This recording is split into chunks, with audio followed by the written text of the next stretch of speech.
Okay, we are standing up on Mount Carmel in the book of 1 Kings, if you'll remember, that Elijah challenged Ahab and all of his false prophets and all of the false gods and challenged them to see whose God was the God. Remember the story?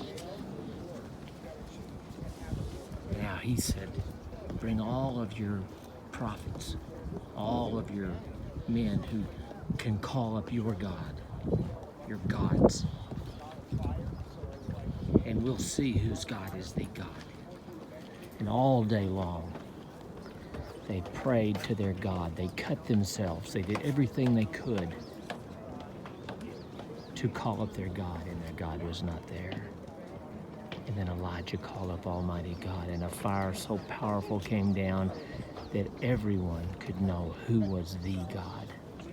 And then all of the 450 prophets were slain. This valley below is known as the Jezreel Valley, but it's also known as the Valley of Armageddon that we remember hearing about. I believe it would be the same Armageddon we read about in the book of Revelation. Look how vast it is. If you look a little further past the fog, you would see the area of Samaria. Of course, we know the story of the Good Samaritan.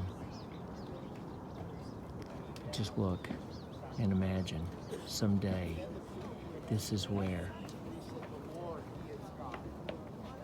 the final battle will be taking place. I believe that to be correct. The main thing is just be in awe of what you see here. God is real. God is alive. God is still working in our hearts and in our world. Let us trust in Him and follow Him in all we do.